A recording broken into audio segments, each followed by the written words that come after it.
Hey everybody, it's Mike from Here the Watchmen, and today on the show I'm so excited. I have with us Michael Boldea. For those of you who don't know who Michael Boldea is, he is Dimitri Duneman's grandson. He is an amazing man of God. He just, if you've never heard him, you need to hear him. I mean, because he lays it out, he blows you away. It's like, what can I say? It's like Flavortown. I mean, the guy is all about Jesus. Now, something else you need to know about Michael Boldea. He's on Facebook now. It took us a while. Daniel, his brother, and I have been after him. He still has an AOL email address. So, I mean, he's not real hip to everything going on, but he did finally get on Facebook, and we are so grateful that he is. Michael, thank you so much for taking time to join us this morning. Not a problem. Always a pleasure. Yeah, it's I forgot my password to my MySpace account, so that's why I got on Facebook. But here we are, nevertheless. Well, you know, Daniel and I, Michael has a great brother. His brother Daniel is like amazing. I'm hoping he's going to be a dentist real soon. He's doing everything he can to be a dentist here in the States. He is one in Romania, but I'm hoping he does it because I need my teeth fixed. But anyway, Daniel and I laugh all the time. Michael is like the original gangster. I mean, he would prefer to pick up a telephone and talk to us rather than do all this crazy stuff that we do. But Michael, you're on Facebook now, and I want to talk to you a little bit about your post on Saturday called No Laughing Matter. So people, you just want to go to Facebook, search for Michael Boldea, Boldea, and check out what he had to say on Saturday. And before we get into that, we got to talk about the fact that you will be in Dallas March 28th through the 31st at Hear the Watchmen. We're excited you're going to be there. Are you excited to come? I'm always excited. I've been doing your guys' conferences for a few years now, and it's since we started having babies at the ripe old age of 40. I'm very picky about where I go to speak because I made a promise to my wife that I'd stay away as little as possible. I used to do a ton of traveling, man. I started when I was 12 years old traveling with my grandpa. For the first 6 years, we were out 300 days a year. I put my wife through it for the first, 13, 14 years of our marriage, too, where I was gone at least 6 months a year. But now we have babies. The game has changed. And so there's different ways of reaching people other than going there physically. And so there's a handful of people that I've known for a long time. When they ask me to come speak, I tell my wife this is one of those where I have to go, and she understands. So I'm very glad to do it, and I think it's a very necessary message given the times that we're living in. We're in an age of utter ignorance regarding certain things that should be very clear to us all, especially believers. I still have a very difficult time with believers that choose to sit on the sidelines out of principle, because that's not principle anymore, that's cowardice. The lines have already been drawn. We already know what is good and what is evil. We already know what is light and what is darkness. And if you choose to continue to sit on the sidelines, I call you a coward and I call you out. Because things are getting heady. It's getting real ugly out there. And we need everyone at their post, to be perfectly honest with you. And we need to understand the times that we're living in. We need to understand what's coming around the pike, because we laugh at certain things that we hear from certain people now. And I guarantee you they did the same thing when a guy with a goofy mustache started preaching in the beer halls in Germany. You know, when he started rounding people up and throwing them in cattle cars, whether you do it to save the planet or to create an Aryan race, you're still gathering people up and putting them in cattle cars. So I don't care about the specifics of it. I care about the fact that the one running theme of these people is that they're true believers. They're idealists. And to an idealist, the end justify the means every time. They don't care how they get to where they want to go. They just care that they get there. And so when that happens, the whole idea of valuing human life or valuing other people goes out the window. If you stand in the way of our supposed progress, then we remove you. And so God forbid that these lunatics get power, to be perfectly honest with you. Well, I couldn't agree with you more, Michael. And you know, I mean, because you brought it up, you traveled with your grandfather, Dmitri Duduman, who, I mean, an amazing man of God. What was that like for you? I mean, what is that? Or let me rephrase that. How did that experience bring you to who you are today? Oh, that's a loaded question, isn't it? Look, if my grandfather had not been authentic, I very much doubt I'd be a believer today, never mind a preacher. To be perfect, this is me. I grew up in an environment where it was very easy to go dark. I grew up in a gang-infested neighborhood in Southern California because my parents couldn't afford any better. And I realized I was smarter than 99% of the guys who were walking around with $10,000 watch because they were boosting, airbags and hubcaps and all this other stuff. And so if I would have gone dark, I would have been really good at it. You know, the reason I didn't is because I saw in my grandfather the light of Christ. And I saw an authentic love for God that was continuous with him. You know, if he would have been somebody else at home and a different guy behind a pulpit, I would have seen right through the hypocrisy because I traveled with the man for 10 years. He was authentic. He was in love with God, and it didn't matter if he was in so much pain that he couldn't walk. It didn't matter that his gout had gotten so bad that he couldn't even make a fist anymore. He was still in love with God. And because he was in love with God the last years of his life, he spent traveling throughout America giving a very unpopular message.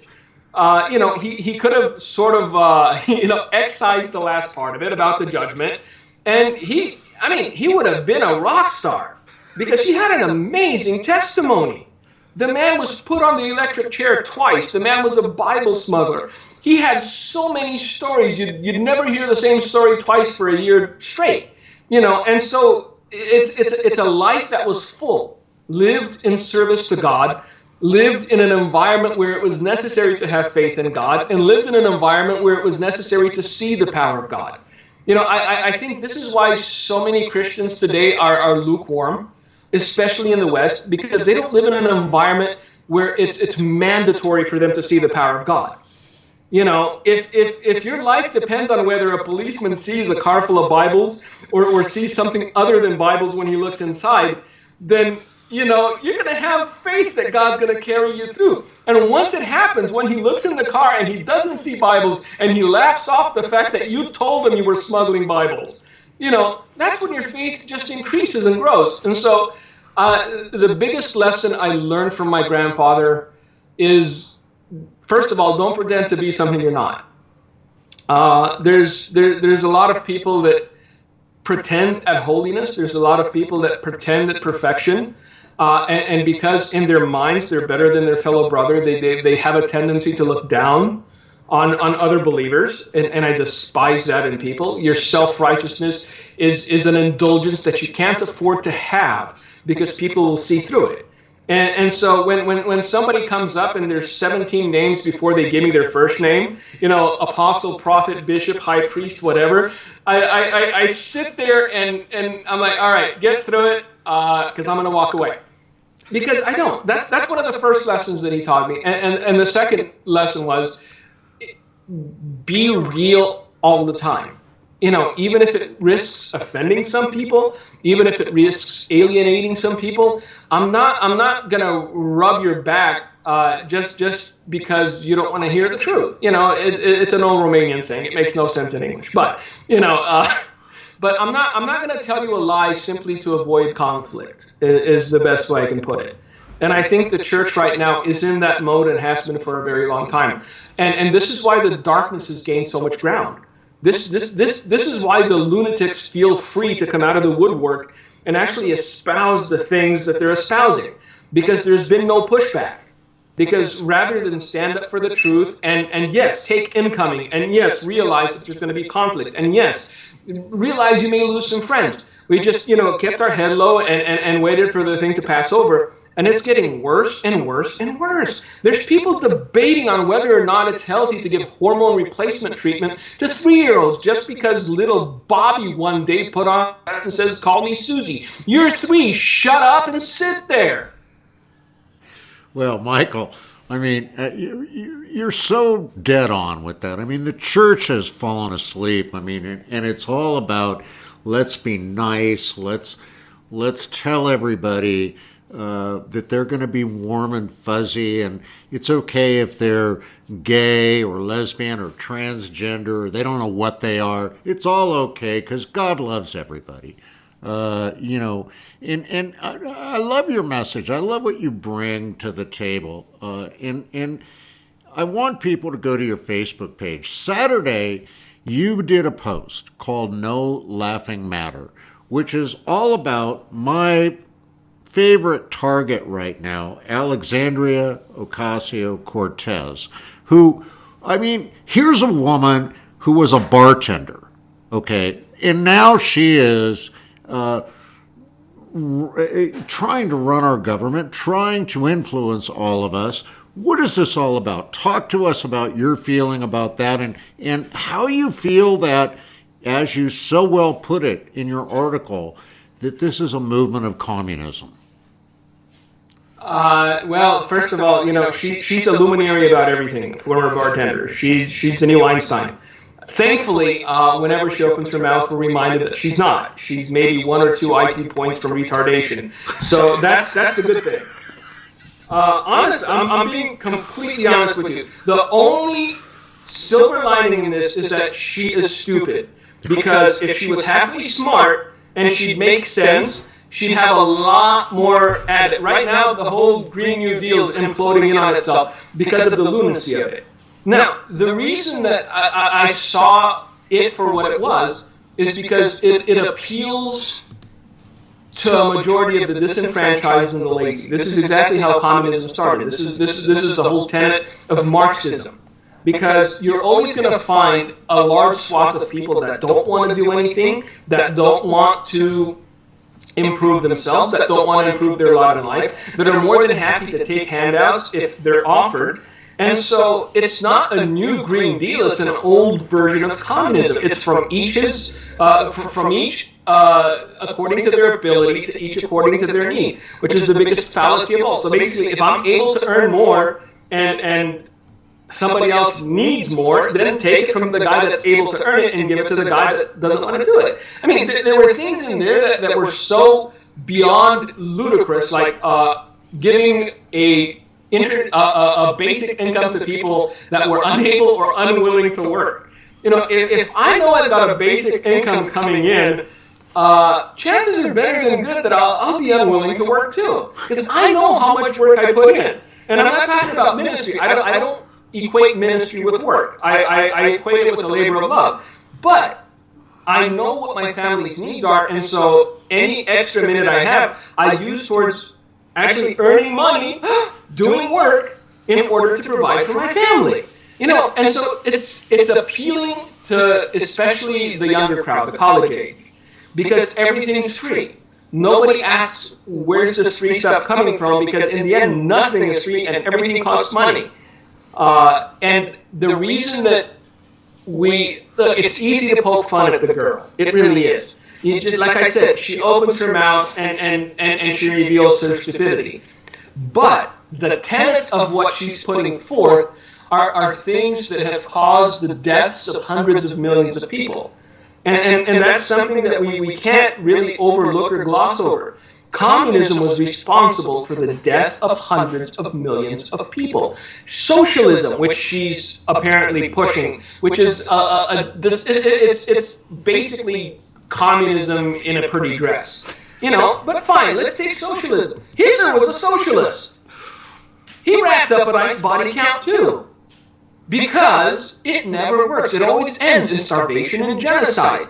Because eventually you run out of the rich to eat, and you lower the bar to from what is it now? From 10, anybody that makes over 10 million, you tax at 70%. Well, eventually there's not going to be anybody earning over 10 million, so they're going to go down to 5. Now, the thing that I never asked was whether 10 million individually or as a business or a corporation, because I know people that have 30, 40 employees that have a nice little business that bring in 10 million bucks a year. Is that their take home? No. But if it's a business, then it's going to get even uglier.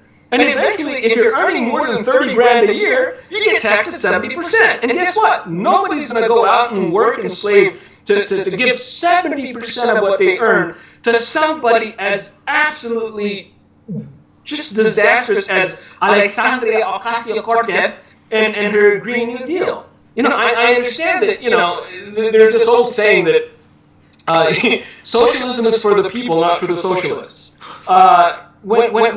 When I look at the successes, when I look at the accomplishments of all the popular socialists in America, like Bernie Sanders, who didn't have a real job till he was 40, like Alexandria Ocasio-Cortez, whose claim to fame was a bartender, I realize why these people are pushing it so much. Because they realize that in the real world, in a place where everything being equal, they would never succeed. That's why they hate capitalism. Because at some point, the light bulb came on and they said, we'd never make it in a capitalistic society. We'd be poor. Bernie Sanders has 3 homes. He's got millions of dollars. Bernie Sanders is insane. Insane people go to insane asylums. Bernie Sanders became a senator, and so now people listen to what he has to say. And the thing is, now even Bernie's looking at Cortez going, you're a little nutty, girl. And so it's beautiful. It's beautiful to watch them eat themselves, but the underlying message is going to be there still. And so they're always going to try to push it because there will be that tipping point where a generation will come along where they're divested from what America really is and what it means and how it was founded and the fact that people bled and died to keep this constitutional republic afloat, man.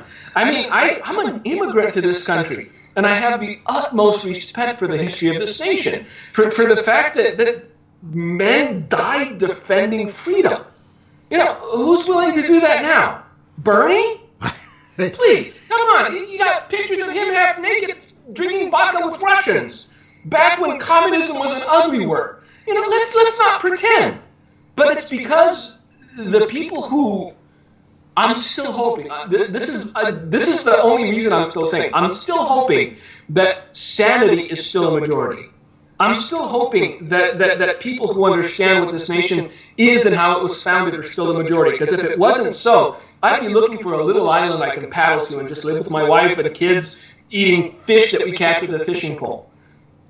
And so my hope is that there is a silent majority that needs to wake up. Look, and it works. It works. When the average individual, when normal people, when the people that clock in at 9, get out at 5, work, have families, pay their taxes, go to church and all that jazz, actually get incensed enough to do something, it works. Look at this numbskull in Virginia. They were a hair's breadth away from passing a law that allowed infanticide. And don't let them try to change the narrative. It's not about him being in blackface when he was in medical school. It was a great, the 3-card Monty.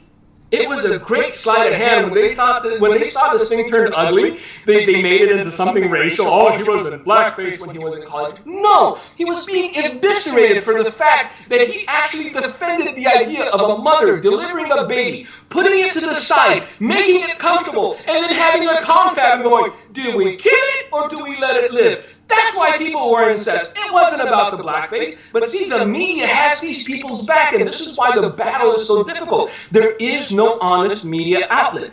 Every single one is corrupt to the core. Every single one is all in on the Cortez dream because they think they're going to be part of the elite who are not going to have to give 70% of their stuff. And if the majority stays silent, she's just a crazy chick.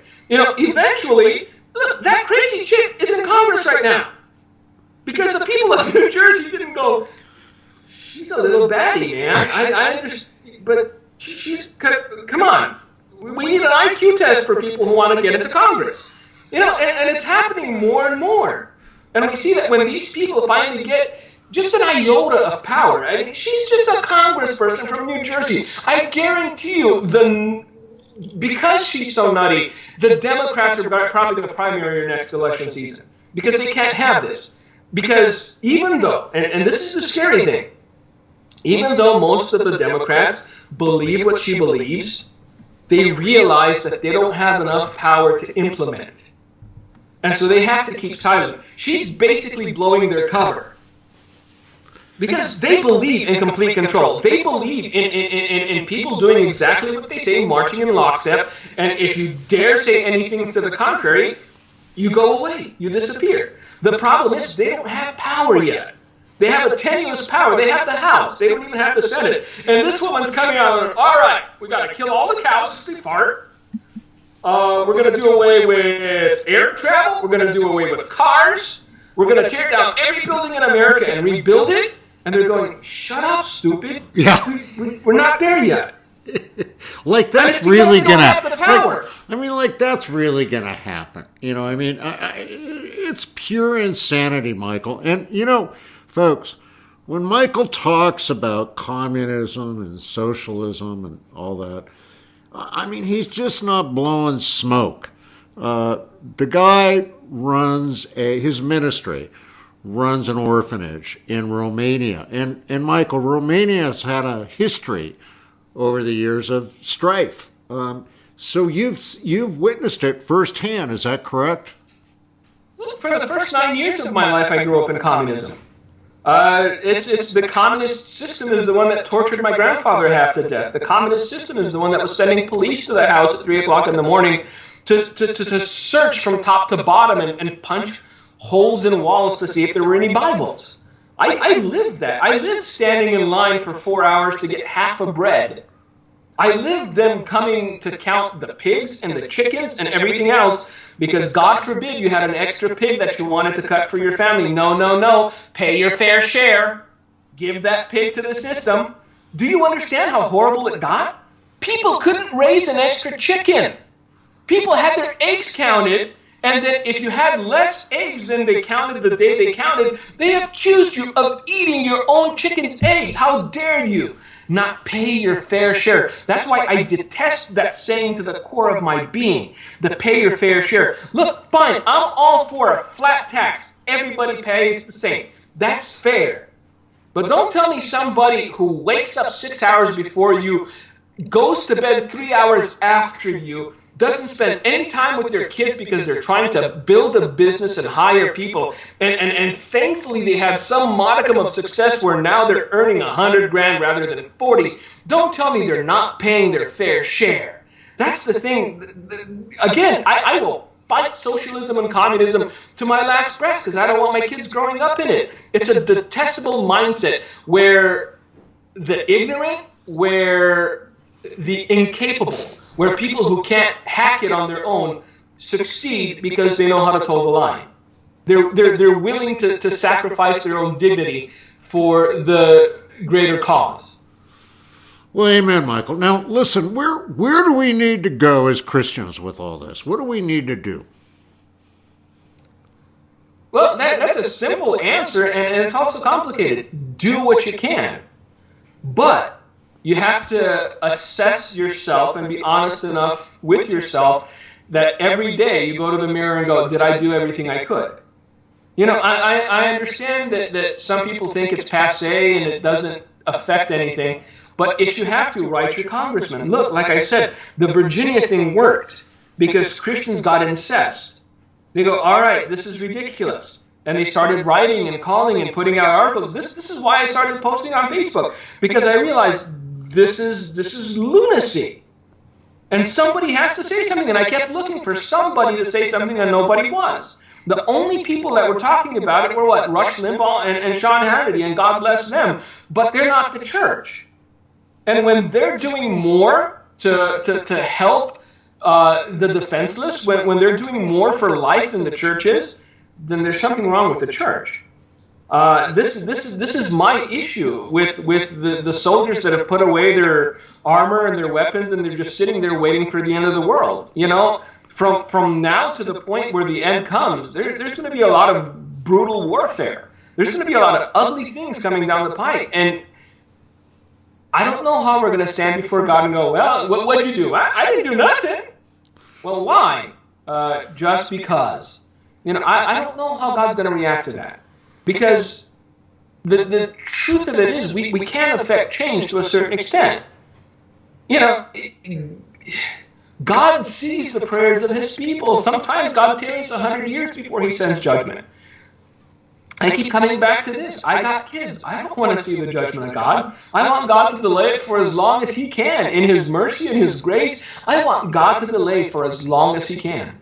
But in order for him to do that, the church needs to step up and preach repentance and preach righteousness and actually defend truth. That's it. Defend truth. However you can, defend truth. If you don't have the time to write your congressman, if you don't have the time to pick up the phone and call a friend and go, hey, did you hear about this? Maybe we should do something. Write a check to somebody who can. I don't know. Do something. I love, Coach Dave. He's very simple in his approach. Do something, anything, punch somebody. I don't care. And that's the mindset we need to have. I don't want to conquer the world. I want to talk to one person every day and change their mind about, let's say, abortion, or change their mind about socialism. And you do it rationally because the facts are on our side. This is the thing that we have to understand. We're not Scientologists here. All right? We're not people that signed on to the Green New Deal. We're not trying to stop cows from farting. We have facts on our side. The fact is, a baby that is born viable is a baby. And anybody that thinks they can kill it after it's born viable is a murderer, is a psychopath, and they don't deserve to be in the public eye.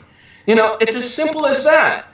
And even when people that had no relationship to God, that weren't churchgoers, realized what was in this bill, when they realized that you're talking about killing a human baby, even they took a step back and go, hold on, we're going a little far here. And so I think it's important to get the truth out. This is why I started publishing my articles on Facebook, because I just got sick and tired of the silence. I got sick and tired of the memes, the half retarded things that Joel Osteen says and stuff like that. I'm done. I'm sorry. It's not about having your best life. Sometimes real good Christians, real noble Christians, real people of faith go through horrible circumstances, and God tests their faith, and because this is the life that we live here on earth, and we live it to bring him glory, so that when we stand before him, he says, well done. I think that the church needs to wake up to the reality that we've been passive for far too long. And in our passivity, they're starting to build walls around us. And eventually we're going to find ourselves in a cage where we're going to be a passive lion in a cage. And when we start to roar, nobody's going to care.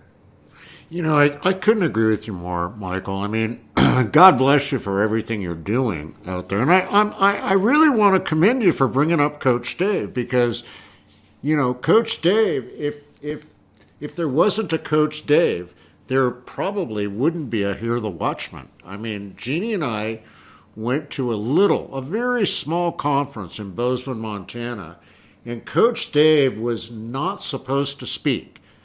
But one of the speakers, God rest his soul, who's gone on to be with the Lord now, brought Coach Dave up on stage. And Jeannie and I heard Coach Dave. And the message was, folks, just like Michael talks about, get up off the couch. Get out there and do something. I mean, because that's what God really wants us to do. I mean, God wants us to get out there and do stuff for him.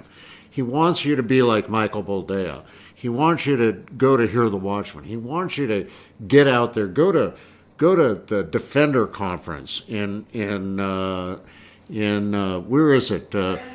Branson, Missouri. Go out there, do all these things, get informed, but then don't just go home and sit down. I mean, if you don't want communism or socialism to take over our country, then you need to do something. Michael, do you agree with that? I think we have to shift our mindset from the idea that this is one solitary battle to realizing that it's a war of attrition. If you don't know what a war of attrition is, it's something that's protracted and long-term, and it's a long series of battles. And I wrote an article a few days ago where I think that whenever Christians have small victories, they celebrate for far too long. And when they have any defeats, they mourn for far too long. You know, that's the one thing that we have to respect about our opponents is that they get pummeled, they get right back up, and they go at it again. They win a victory, they want more. We need to come to that mindset. Otherwise, we're going to give up too quickly, and they will win. Yeah, I agree, Michael. You know, there's a great song, and I don't, you know, it's a rock song, but the basic lyrics are, I get knocked down, but I get up again. And that's what we're talking about. We all get knocked down. I mean, you know, some of you have heard all right, just to clarify, though, it's not a rock song. That's a pop song from the 90s, because I kept hearing it in every store. It's a rock song. Ha! Bob. No, yeah, okay. But the premise is correct. I'm 60 years old. What do I know? You know, I mean, but I used to listen to that song all the time. I mean, it was very true in my life. I mean, I you know, some people have heard my testimony, the fact that I was homeless at one point, and they're like, oh, well, God saved you, and it's all been wonderful since then. No, not true. You know, it's been a journey, and you get knocked down, but you have to get back up again. And that's what we're asking all of you to do. Michael, we're out of time today. Thank you so much for taking time out of your day. It's snowing up here. I'm sure it's like, it's not summer where you are. But no, I had to drive somebody to the airport yesterday to O'Hare, and it's a 2.5-hour drive. And it was sleeting the whole way home. It's been a horrendous last gasp of winter here. So, well, we're going to be in Dallas. But hopefully, it's over soon. Yeah, but we're going to be in Dallas, and it'll be warm in Dallas. I mean, they'll say it's cold. I mean, because you and I will be there, and it'll be like 50, 60 degrees, and they'll be all bundled up, and you and I will be outside in shorts and a T-shirt, and we're going to be like, wow, this is warm. But you're going to be there. Hear the Watchmen, folks. Go to hearthewatchman.com. Come on out. Meet Michael. Talk to Michael. Be a part of the solution. Don't be a part of the problem. Michael, God bless you for everything you're doing. How do people find you? Handofhelp.com. That's our ministry website. There's plenty of stuff on there. So God bless. Handofhelp.com, folks. Go there, check it out. Be a part, again, of the solution. Michael and his brother are doing a wonderful job in Romania. I mean, they have an orphanage there where they're taking care of children. They're doing God's work. Get there, be a part of it. Michael, thanks so much for joining us. God bless. God bless. So, folks, that's going to do it today for the Watchman's Report. And as always, here on the Watchman's Report, remember, there's nothing you can't do with Jesus in your heart, except nothing at all. Get out there and get busy. Make it happen. Be a part of the solution. God bless each and every one of you. We'll see you next time here on the Watchman's Report.